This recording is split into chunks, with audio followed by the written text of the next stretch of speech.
Senta, senta.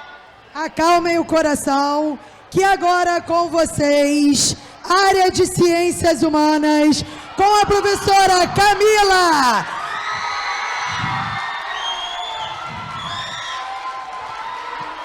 Camila. Professora Maria Priscila. E professora Vivian.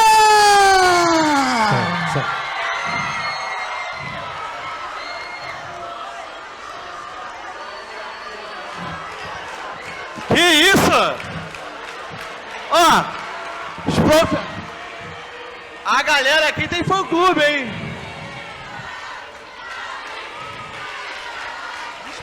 Bom. Ó, vamos lá, Ciências Humanas. Olá, Boa gente. tarde. Boa tarde.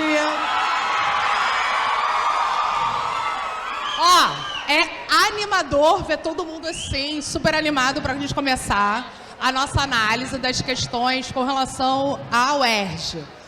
Lembrando que, diferente do Aí, ó. vestibular do Enem, a UERJ ela tem uma pegada diferente. Então, o que, que a gente vai fazer? Vocês têm um número de questões, só que a gente vai focar em algumas, ok? Vamos lá, moças. Vai lá, dá o seu oi, vem com o teu recado. Boa tarde, Mandinha. Gente, olha, com relação ao aulão da UERJ, uma das coisas mais importantes nas ciências humanas é entender qual é a abordagem diferente da UERJ em relação ao Enem. O Enem é bem teste de resistência em relação aos textos, às imagens, nem sempre eles são tão úteis. No caso da UERJ, são recursos que de todas as formas nos auxiliam a completar as questões, a lembrar de alguma forma de chegar lá, naquela resposta que você está na dúvida, e lembrando sempre que ela é muito interdisciplinar. São questões com abordagem geográfica, histórica, filosófica e sociológica. Então a gente vai pegar pesado nisso agora. Então, agora a gente vai precisar que vocês façam um pouco de silêncio para a gente poder fazer uma dinâmica bem interessante. Então a gente vai começar aqui, ó. Camila, dá o teu recado, bruxinha. Nossa, bruxinha! Ai, eu tô tímida. Olha só, para quem não viu também, lá no YouTube do colégio, eu fiz um aulão sobre a UERJ, mostrei toda a ementa de história que é cobrada na UERJ. Assistam também, que vai estar muito importante para que vocês façam bem a prova no domingo, tá? Então, Camila maravilhosa, vai ficar ali operando. E eu e a Vivian, a gente vai ficar comentando aqui desse lado. A gente vai começar com essa questão aqui, que a primeira coisa que a gente tem que prestar atenção é, na UERJ, não dá para fazer aquilo que vocês, inúmeros alunos falam pra gente, que é, eu nem li o texto. Não vai rolar. Precisa ler o texto e precisa ler a imagem. A imagem tá ali por um motivo para você, ok? Então a gente vai lá, ó. O alto custo da roupa barata. O barato que sai caro. Esse popular clichê fica nítido no comentário O Verdadeiro Custo, do diretor Morgan, que investiga as práticas inconsequentes da indústria da moda ao inundar o mercado com roupas de baixo preço e quase descartáveis. O filme denuncia que alguém paga o preço para uma roupa custar mais barato, mostrando histórias chocantes como um vilarejo que há algum grande incidência de crianças nascidas com deficiências mentais e físicas, devido aos resíduos da indústria têxtil que poluem as águas da região.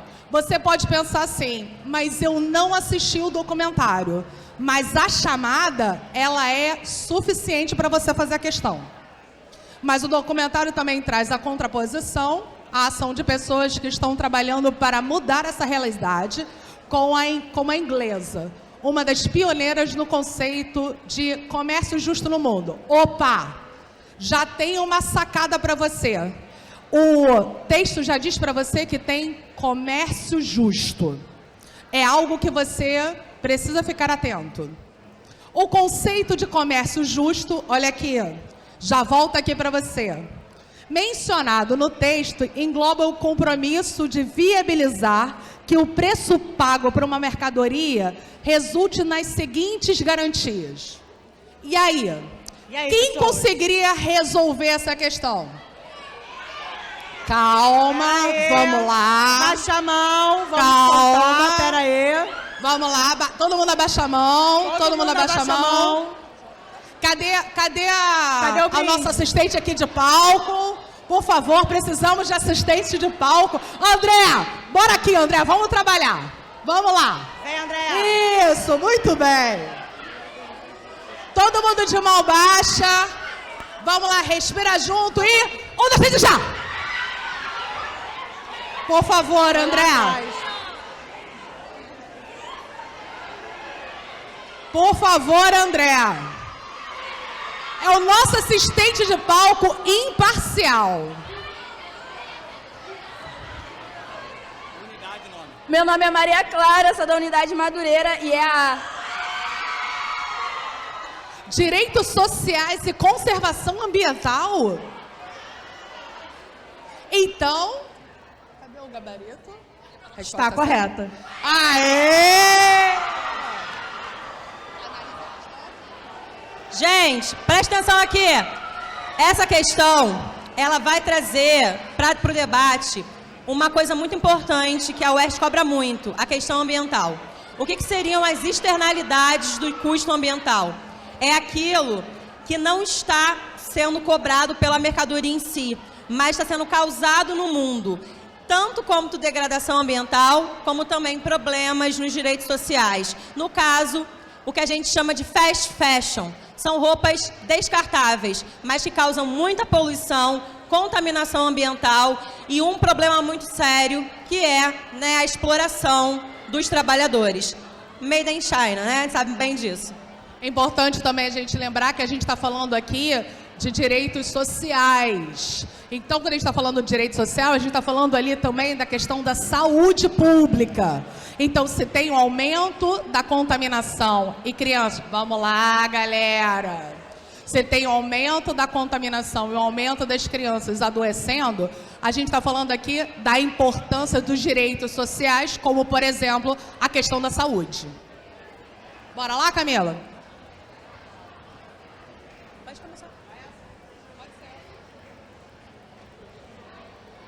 Gente, então, sem dúvida, essa é uma das questões que vocês mais vão gostar de fazer, porque traz aí um filme que, da Marvel, pelo menos na minha opinião, é um dos melhores dos últimos tempos, que é o Pantera Negra, e que teve uma importância muito grande para os direitos, principalmente sociais e de representatividade. E aí, na questão, vem uma comparação com uma revista antiga, Fantastic, e depois o Pantera Negra. Com mais de 50 anos de existência, o personagem Pantera Negra esteve associado a debates sobre as condições de vida de populações afrodescendentes na sociedade norte-americana, tendo em vista transformações ocorridas entre a década de 60 e o momento atual. A comparação entre as imagens aponta uma mudança acerca do protagonismo afrodescendente. Quem lembra do nosso, magnífico vilão do filme? Ele trazia todo um debate sobre como era viver no subúrbio norte-americano, que era bem diferente do que o Pantera Negra vivia em Uganda. Então vamos lá. Vai lá, Camila. 3, 2, 1. Ali. O de óculos. Não. O de óculos ali atrás, ó. Levanta aí, levanta. Calma. Vamos lá. Vamos lá, Chuchu.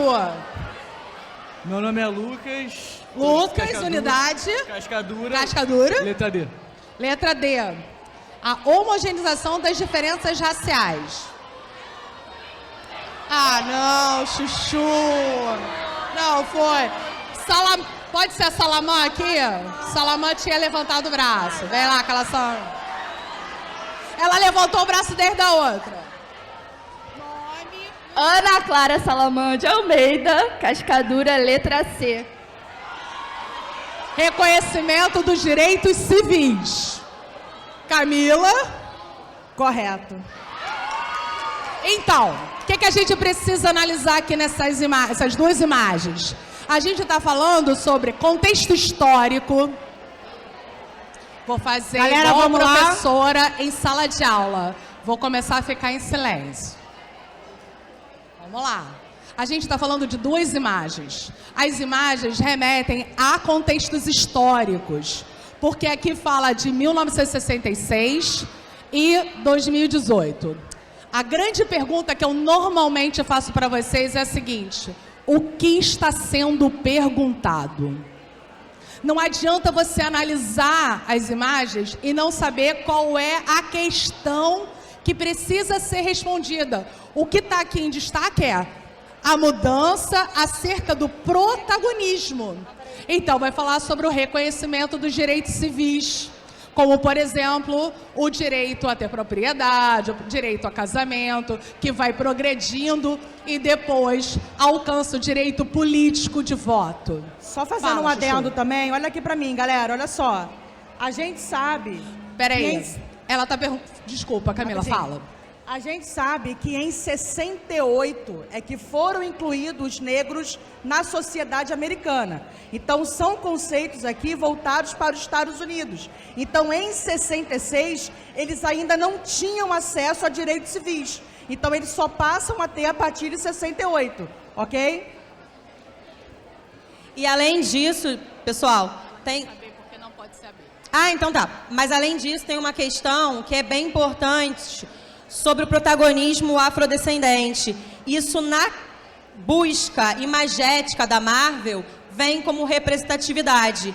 Antes as revistas, os filmes, a própria HQ não era de uma forma representativa para os afrodescendentes. Existiam já heróis negros na Marvel, sim, mas nenhum herói que tivesse realmente o nascimento, o protagonismo africano, do continente africano. Então, isso que o Pantera Negra traz de uma maneira muito forte. Quem perguntou por que não poderia ser? Por que não poderia ser qual? A D, porque B... Tá, na B fala fortalecimento da inclusão social. Na verdade, não é só uma inclusão social, vai além. Os direitos civis, eles falam também sobre representatividade. Não é só você ter saúde, educação, lazer, saneamento e acesso a oportunidades. É você também se sentir representado na sociedade. Pelo seu voto? Sim, mas também na hora de você ver um filme e ter um protagonista tão importante como esse, sendo afrodescendente. Então, a letra B, ela para na inclusão social. A C fala sobre reconhecimentos dos direitos civis. Vai além. Quando o Cauã falou sobre a letra D ali, não vai fazer homogeneização, porque nem todo mundo vai se transformar em negro. Esse é um ponto da discussão. A gente precisa reconhecer a diversidade, para ter diversidade cultural e étnica. E aí tem ampliação dos direitos de cidadania. Ok? Camila, vamos para a próxima?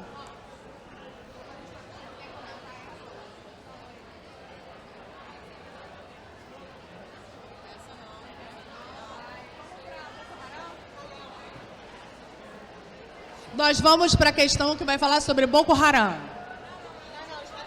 Estado Islâmico. Veio antes. Vamos lá.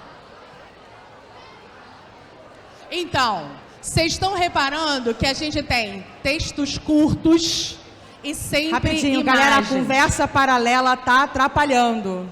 Vamos lá, Por galera. favor, aqui a gente está pensando em vocês, não é aqui na gente, não. Vocês que têm que prestar atenção, não é a gente, não. Galera do primeiro ano e segundo ano, que não está no foco ainda, por favor, respeita a terceira série, tá? Por favor. Vamos lá. Então, a gente está aqui falando sobre grupo Estado Islâmico e Arábia Saudita. Inimigo dos Estados Unidos, aliado dos Estados Unidos. Autoritário, autoritário. Fundamentalista, fundamentalista. Desrespeita os direitos humanos, desrespeita os direitos humanos. Aplica castigos corporais, aplica castigos corporais. Tortura pessoas regularmente, tortura pessoas regularmente. Decapita pessoas regularmente, decapita pessoas regularmente. Oprime mulheres e minorias, oprime mulheres e minorias. Entre 2014 e 2017, derrotar o Estado Islâmico foi uma das prioridades da política externa dos Estados Unidos.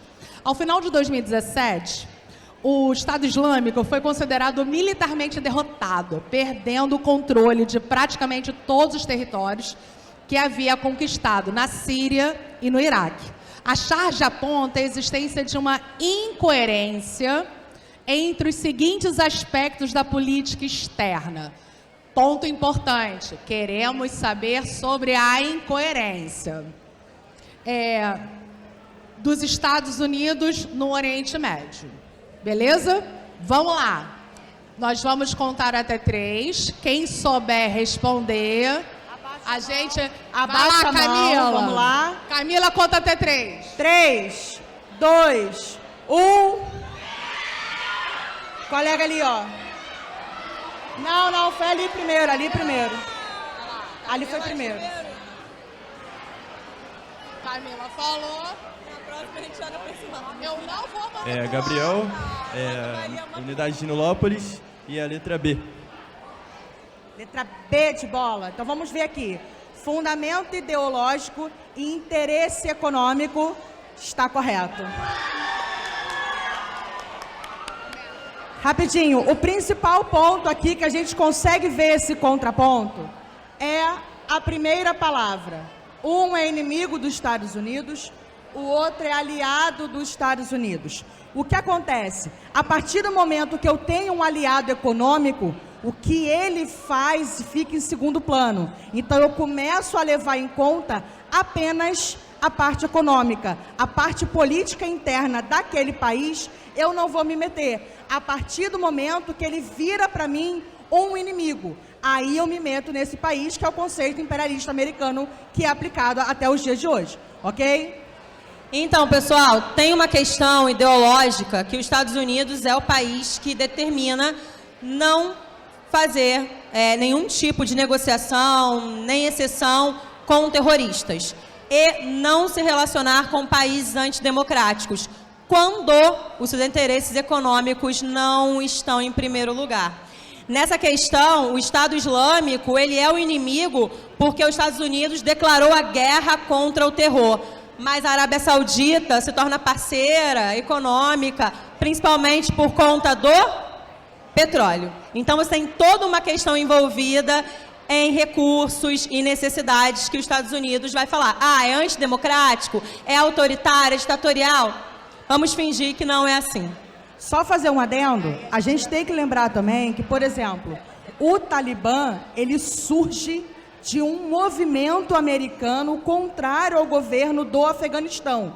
Então, enquanto o Talibã esteve no poder aliado aos Estados Unidos, ele foi extremamente útil. Quando o Talibã não permite a entrega do Bin Laden, é que tem a invasão do Afeganistão em 2002. Então, isso mostra que o meu aliado, ele deixa de ser o meu aliado quando ele não me ajuda em questões internacionais e aí ele se volta contra ele, ok?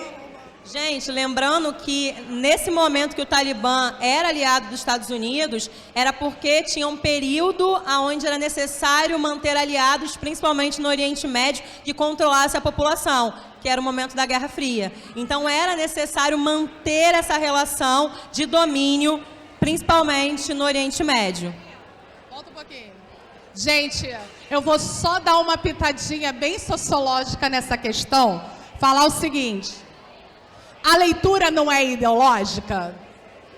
Eu poderia usar Marx. Marx diz que a ideologia, o fator econômico é determinante em última instância. Olha ali a resposta à questão econômica. Vai determinar a maneira que faz a leitura de quem elaborou a questão, ok? Vamos para a próxima.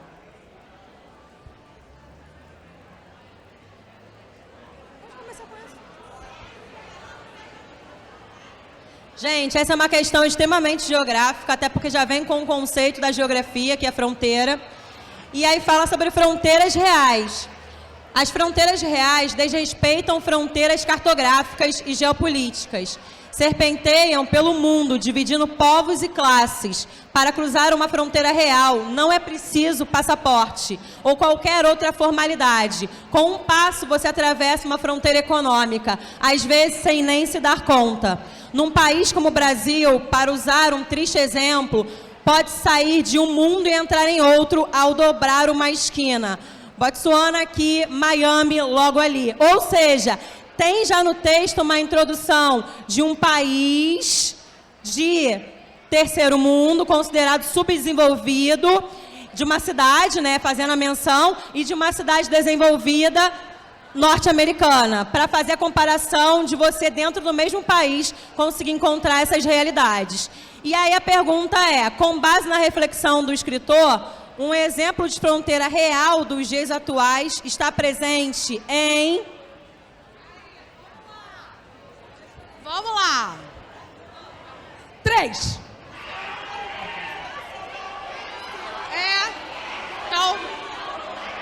Então ela falou que foi aqui que foi primeiro. Você vai depois. Vem cá. Vem, Mirella.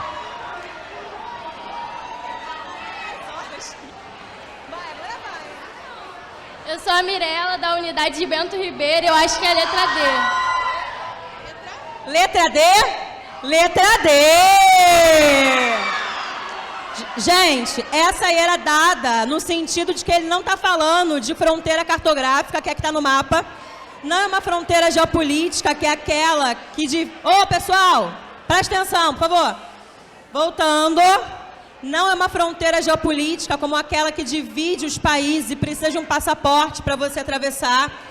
Não é só uma fronteira econômica, é uma fronteira geográfica, aquela que envolve economia, sociedade, cultura e, obviamente, né, a própria imagem é muito clara em relação a isso. É uma favela e um condomínio de luxo onde simplesmente as varandas têm uma piscina particular, que é característico de várias regiões do Brasil. Vamos para a próxima? Camila vai escolher a próxima.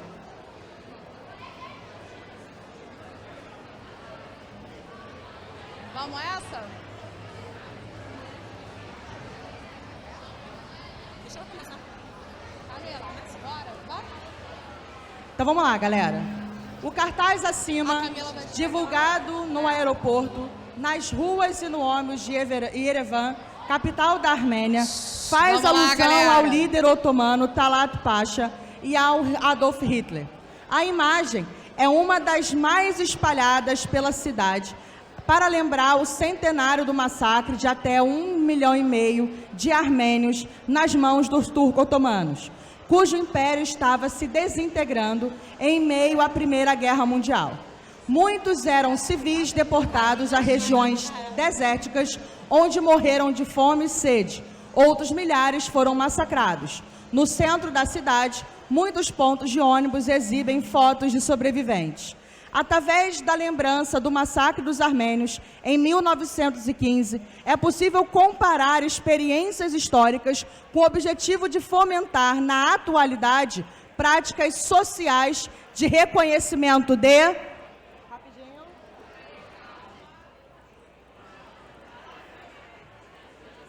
Vamos lá. 3, 2, 1. Lá atrás. Vem. Vem. Já veio.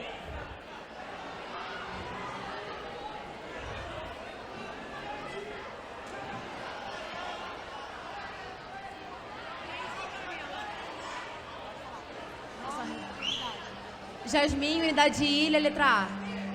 Letra A. Vamos ver. Está correta. Então, olha só. Ah, tem que botar caneta, amiga. Peraí. Então, olha só. Atos de genocídio e reparação às famílias vitimadas. A gente tem que lembrar, primeiramente, um comparativo ali feito com a Segunda Guerra Mundial, período do Holocausto. Então, só de judeus foram 6 milhões de mortos, sem contar negros e homossexuais, que esses números podem chegar a 10 milhões, ok? O massacre armênio, ele foi em número em escala reduzida, porém ele passa pelo mesmo conflito de genocídio contra populações que eram tidas como minorias, ok? Lembra, a gente começou falando assim, precisamos prestar atenção nas imagens. Olha a alusão que é feita. Data o período histórico.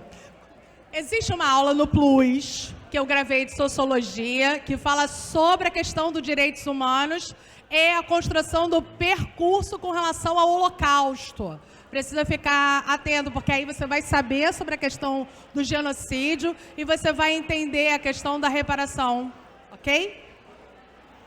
Nessa questão também tem uma forma muito sutil de falar sobre a importância do conhecimento histórico e da difusão desse conhecimento. Galera, por favor, se você não silêncio. reconhece o que houve um genocídio, você não consegue evitar o próximo, porque você não consegue preparar uma população para entender isso. Por isso que condenando o primeiro, poderíamos ter evitado o segundo.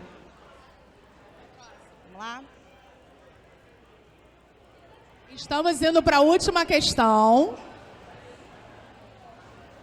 Aquela do Boko Haram? Boko Haram. Boko Haram.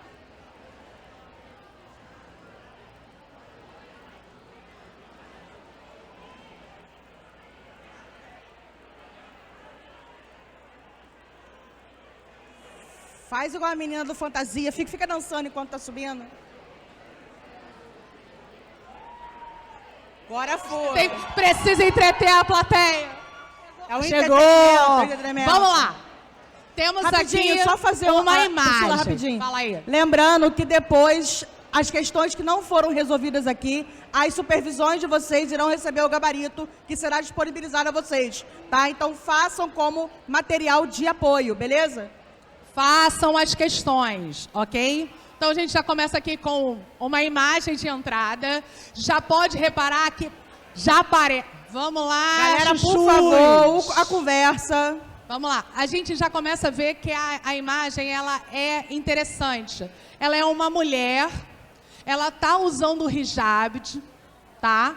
Ela tá com um grupo de homens e ela está no espaço acadêmico. Para boa parte do mundo, a cidade nigeriana é conhecida apenas como local de origem do Boko Haram, grupo extremista que mata desenfreadamente e trata mulheres e meninas como propriedade, obrigando-as a cozinhar, limpar, parir filhos e morrer, se necessário. Mas existe outra totalmente diferente, que ajuda a entender a batalha ideológica que está ocorrendo no norte da Nigéria. Trata-se de uma capital regional reconhecida por acolher pessoas de todas as crenças e etnias. Uma cidade universitária, há muito reconhecida por sua vida noturna, por sua energia, com uma juventude ousada e muitas vezes liberal. Atenção! Quando o texto chama atenção para falar sobre liberal, não tem a ver com liberdade. Tem a ver com leitura econômica. A gente está falando, nesse caso, de liberalismo, leitura filosófica. Que 8 anos de guerra parecem não conseguir extinguir. Grupos extremistas instauraram guerras civis em diversas sociedades contemporâneas, inclusive com ações terroristas como realizadas no Boko Haram. Inclusive, ali, destaque da Camila. Com base na reportagem, volta ao texto se tiver dúvida, a batalha ideológica na cidade está associada ao confronto entre as seguintes ideias. Queremos saber sobre o confronto. Vivian, vamos lá. você conta e escolhe. Vamos lá, gente. 1, 2, 3. Lá atrás. Vai, Murilo. Vai, Murilo. Vem, André. Opa! Eu sou o André da Barra. Letra D, igualdade de gênero e fundamentalismo religioso. Letra D? É a letra D. Ganhou, André!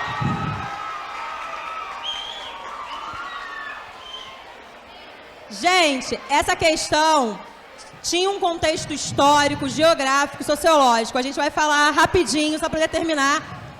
Mas é uma questão que fala muito sobre o próprio nome do grupo, Boko Haram, que significa a educação ocidental é pecado, é pecaminosa, é considerada errada para o grupo extremista islâmico Boko Haram, que ele surge por meio disso. E aí tem a questão da mulher.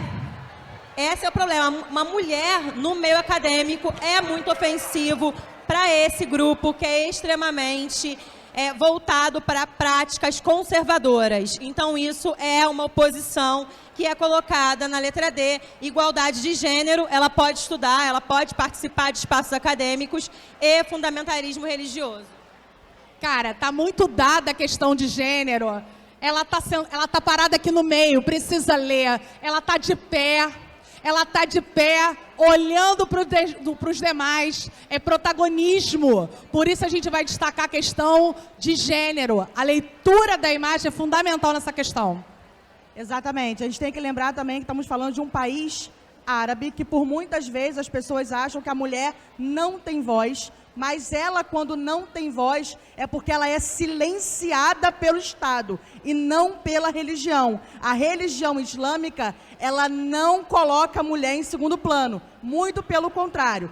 Quando fazem isso, é por uma questão política extremista e não religiosa. Por isso que é fundamentalismo religioso e não religião em si, ok? Agora, para fechar, que a gente está indo embora, a gente vai tirar uma selfie com vocês. Todo mundo em pé. Todo mundo de pé. Bora, de pé, de pé. De pé. Enquanto isso, Olha, melhor eu vocês pediria descerem. que todos os supervisores viessem aqui, ó, para o canto direito do palco, por favor. Supervisores aqui comigo no canto direito do palco. Supervisores. Ó, galera, aqui é a hora da foto. Supervisores aqui, ó, no canto direito. Aquele mesmo esquema. 1, 2, 3. Não escutaram. 1, 2, 3. Agora vai, hein? 1, 2, 3. Aê. Galera, ó. Quero agradecer aqui, ó, a parceria. Tá ali, ó. Glauber, Igor, Mário, aqui ó, essa tela interativa da Bank, um fornecedor da Yellow, fizeram essa parceria, futuramente aí ó, Santa Mônica, a tela é bastante interativa, como eu disse, a tecnologia vindo por Santa Mônica. Gente, senta aí, por Permanece favor. no lugar, por Não favor, levanta, todo mundo. senta. Ó, Galera, senta. chamar? Senta, galera, vambora. por favor, olha só, galera aí de trás, vamos sentar, por favor. Olha só, nós agora... acalmem. Nós agora vamos para o nosso intervalo. Só que eu vou chamar cada unidade por vez. O supervisor...